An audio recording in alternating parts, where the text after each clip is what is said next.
Which then brings me to how prayer then fits into all of this. So I wanted to highlight this because when we pray, we we pray for blessings, we pray for deliverance, we pray for protection, we ask for forgiveness, we pray for materialistic needs, we pray for spiritual needs, we pray for maybe we it could be praying for your emotional needs and even your physical needs, whatever it is that you're praying for. So if you understand the nature or the type of angel that's responsible for that area of your life and the nature in which they work, then you'll be able to direct your prayers in a better way, which will serve you better because you're praying with direction, so that you know who will be delivering your answers or where the answers come from.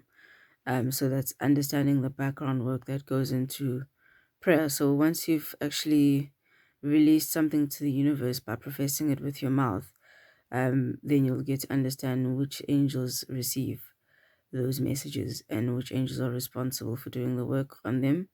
And do they then pass those messages on to another order, higher order in the hierarchy for further work to be done before these prayers get answered. So if they get answered in a way that favors us, it means that what we've asked for is well aligned with the divine order.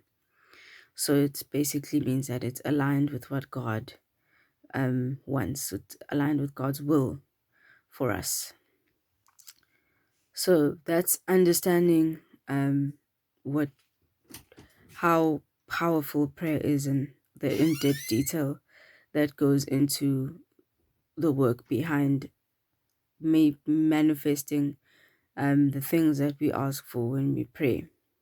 So when we pray, some people will kneel, other people might not kneel, they'll sit or they'll close their eyes. Other people don't. They don't close their eyes when they pray, but they pray. You can pray with your heart. You don't have to profess things into the universe with your mouth. You are able to speak with your inner voice and connect with spirit through praying from your heart, and that involves the use of your inner voice, which involves your intuition as well. So that's how we have the gifts of claircognizance and clairvoyance, clairgustance, clairsentience, and clairaudience.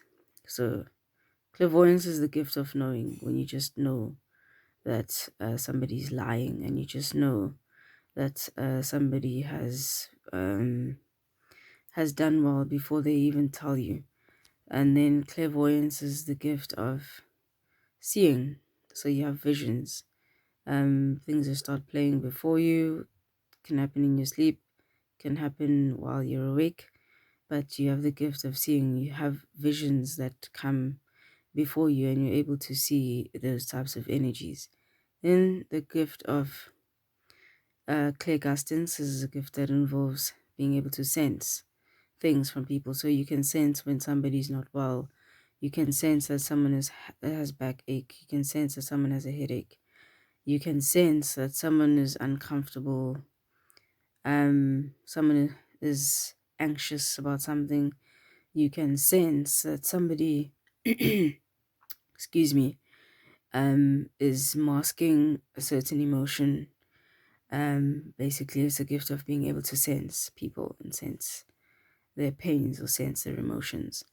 Then the gift of clairsentience is the gift of being able to read people's thoughts.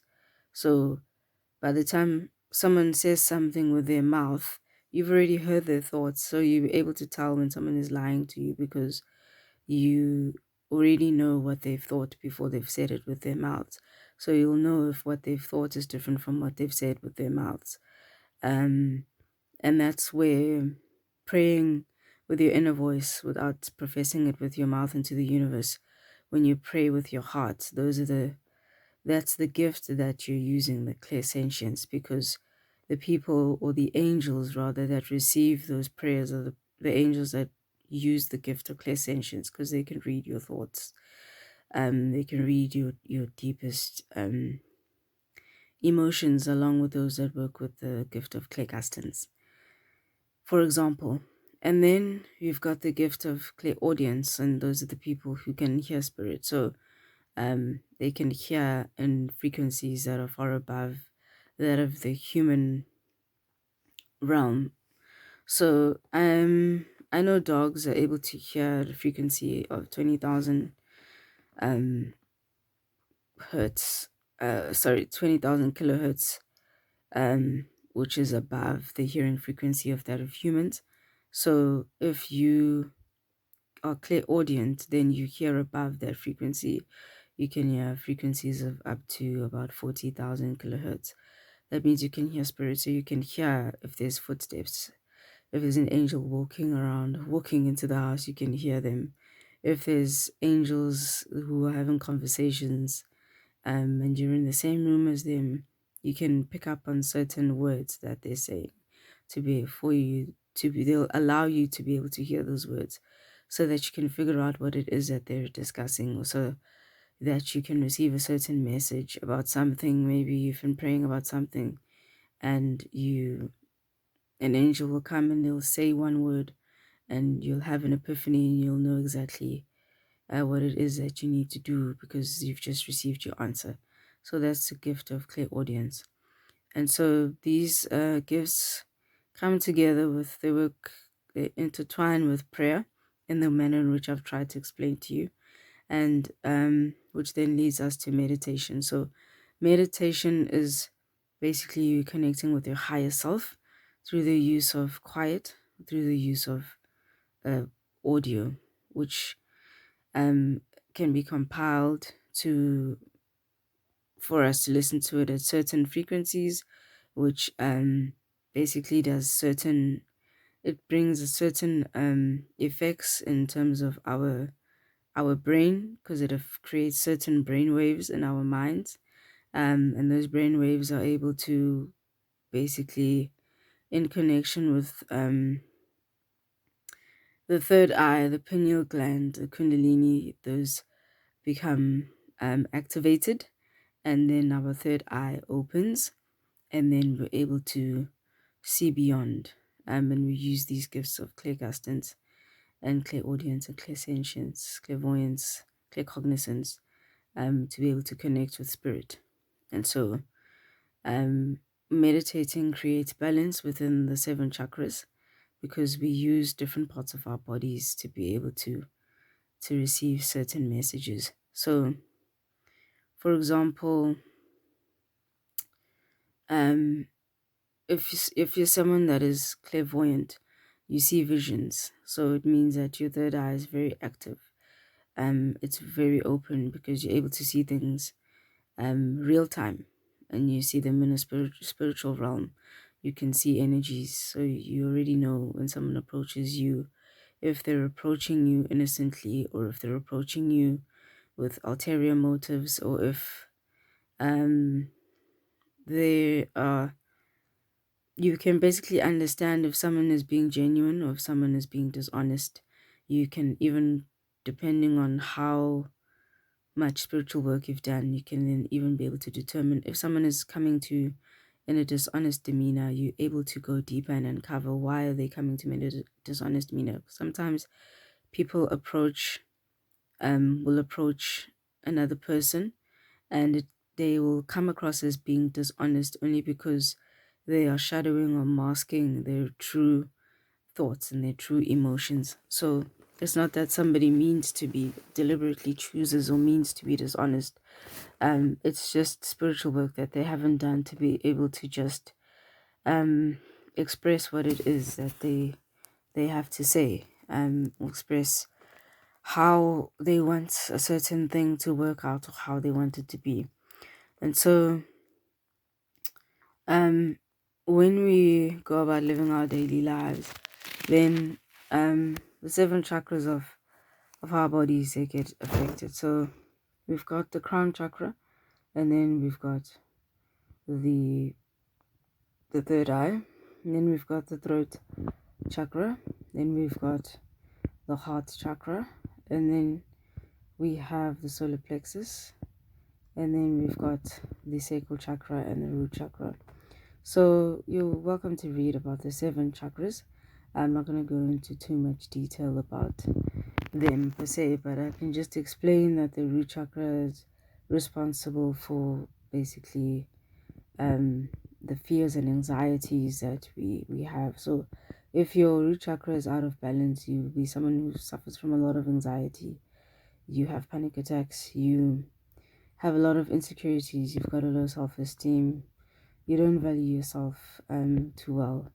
And so if you are someone that suffers from that, you need to work on your root chakra so that becomes balanced, so that you do not become anxious around when certain situations arise or around certain people, etc. And then your sacral chakra is basically responsible for creativity and fertility. Also allows you to enjoy pleasures such as sex, or if you're someone who's very creative, maybe you're an artist of the arts, like you paint, you draw, you compose music, or you sing, you excuse me, maybe you're a script writer. So you use your sacral chakra a lot. So you'll see that your sacral chakra is blocked when you lack creativity. For example, writers will be inspired to be able to write because they are creative. So when they experience excuse me, when they experience writer's block, then it means that there's a blockage in their sacral chakra. So you can use that as an example. And then we've got the solar plexus chakra, which is responsible for our confidence levels and how much we believe in ourselves and our own mental strength and balance in terms of willpower. So if you're someone who shies away from getting things done, or you have a low self-confidence, you don't believe in yourself, when you maybe struggle with things like public speaking, or you struggle with presenting, or anything that brings public eye on you, or brings people's eyes on you, brings people's attention and focus on you, is something that you struggle with, then it means that you need to work on your solar plexus chakra. Then you've got the heart chakra, which basically concerns matters of the heart. So if you are someone who you are constantly on emotional roller coasters, you can float through various different emotions in one day very quickly, and it's something that happens often. Then you need to work on your heart chakra. Maybe you're heartbroken, or you're angry, or you're depressed, or you're sad about something, and mainly involves your emotions. So if, for example, you've been through heartbreak, can be heartbreak concerning relationships, can be heartbreak from the loss of a loved one, so you're under a lot of grief, then you would need to work on your heart chakra, because it means that your heart chakra is not balanced, and that's why your emotions are fluctuating into several different states. People can accuse you of being moody because they can't keep up with you and your emotional state of mind. Okay, so that is your heart chakra. Then your third chakra is a chakra that allows you to communicate and to speak. It allows you to to write as well, because it can also make you channel your thoughts. Because if you don't speak them, you can write them down. Um, you can speak to other people, or you can speak to yourself. That's how we get. There's people who will record themselves speaking, so that they practice being able to express themselves without biting their tongue, without stuttering, without feeling unseen and unheard, without feeling like their opinions don't matter. So if you're someone who suffers from that, where you feel like your opinions don't matter, you feel like people are constantly speaking over you, you feel that people undermine your inputs and your contributions, where people accuse you of not being able to communicate, and there is evidence of that, then it means that your throat chakra is not balanced, and you need to work on it so that it becomes balanced. And then your third eye is basically what connects you to the spiritual realm in terms of being able to see uh energies and being able to connect with your higher self. Perhaps there's something in your life that you're struggling with. Maybe you're struggling with a divorce, and you want to know, um or you're thinking about getting a divorce, and you want to know if your higher self agrees with this decision, if that is in fact the best decision for you to part ways with your current partner. Then you, through the use of the third eye, you can be able to make those kinds of decisions, because your higher self will communicate what is best for you. And then your third eye will also show you things that are hidden, secrets. They become revealed. If your third eye is very active, then you will be able to basically communicate with things that an ordinary person, or to see things that an ordinary person wouldn't see, even in broad daylight. And then your crown chakra, basically is uh the head of all the chakras, because everything comes together in the crown chakra, because your brain controls everything in your body. So your crown chakra will then be, if your thoughts are not clear, maybe you're forgetful a lot, maybe you're absent-minded, you're not always present. When people speak to you, you heard them, but you didn't listen to what they, or you listened but you didn't hear them, whatever the correct is of the two, vis-a-vis. So then you would need to work on your crown chakra if you feel mentally drained. Maybe you've noticed that maybe you're someone who reads books for personal development, or you're academically, whatever the reason is, and you feel like you get tired quicker than you used to. Then you can work on your crown chakra so that you're able to keep up. It just means that you're mentally tired, and your higher self is trying to tell you that you need to rest before you become burned out. And so those are the 7 chakras. So if we take time to understand how these things are interlinked and how they all speak to each other, understanding the different levels of the angels, the orders, the hierarchies, understanding prayer and how we can pray, understanding meditation,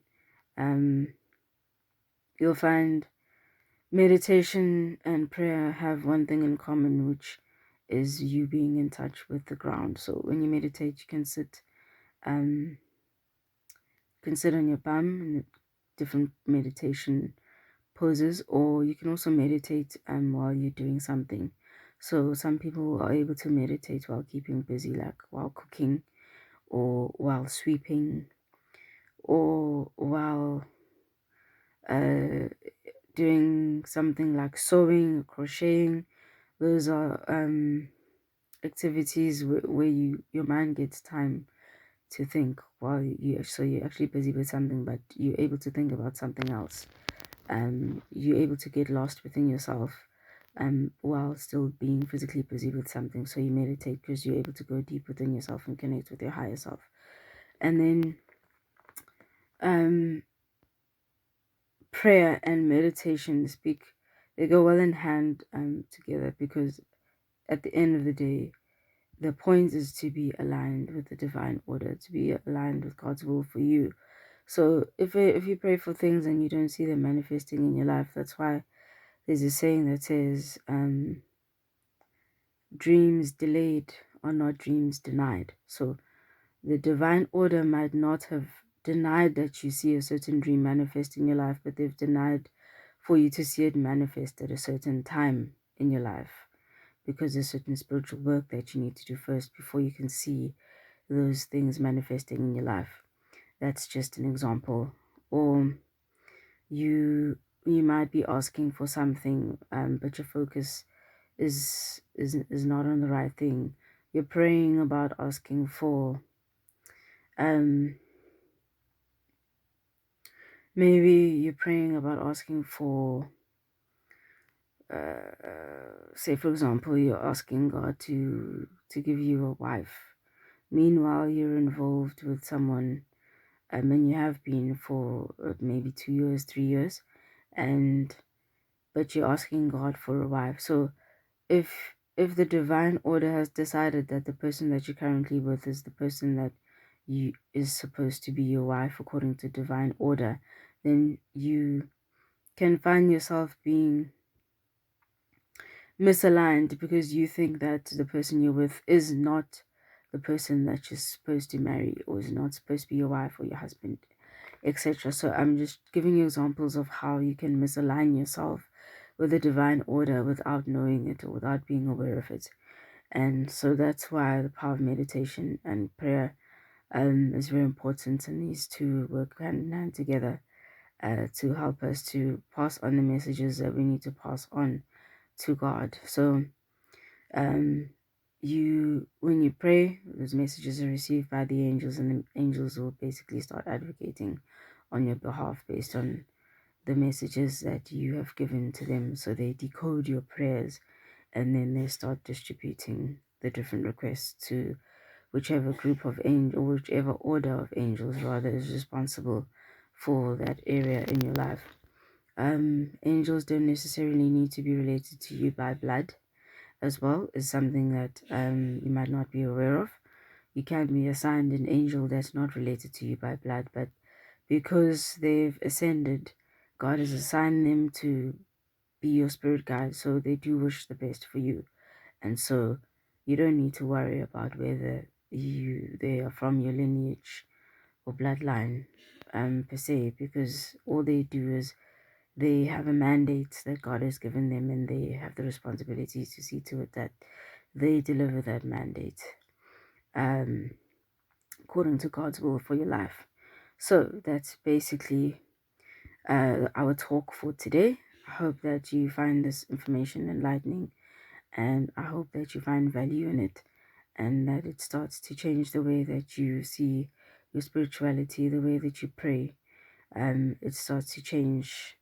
Maybe you weren't someone who considered meditating. Maybe you might now be interested in starting to research about it, starting to learn more about it. Maybe you want to explore the way that you've been praying. You want to review it. Maybe you want to change something. So it's really spirituality, where that is concerned, is up to you, because it's your faith. It's what you believe. And the power of belief can do wonders for you. The power of belief can change your life significantly for the better. If you just believe in a higher force, if you believe that the higher force is God, if you believe that the universe is controlled by God, if you believe that these different orders of angels are assistants of God, and they are responsible for delivering divine order according to divine timing as well. So that's why I'll quote from the Bible. From Isaiah 60, there's a verse that says, "When the time is right, I, the Lord, will make it happen." Thokoze makhosini kwandintokozo. Guti lava lava lava lava kuye wakanyekte. Guti lava lava lava lava wakazimulu muso mhlophe ngazibona nami ngifanele ukungena kuwe lebusuku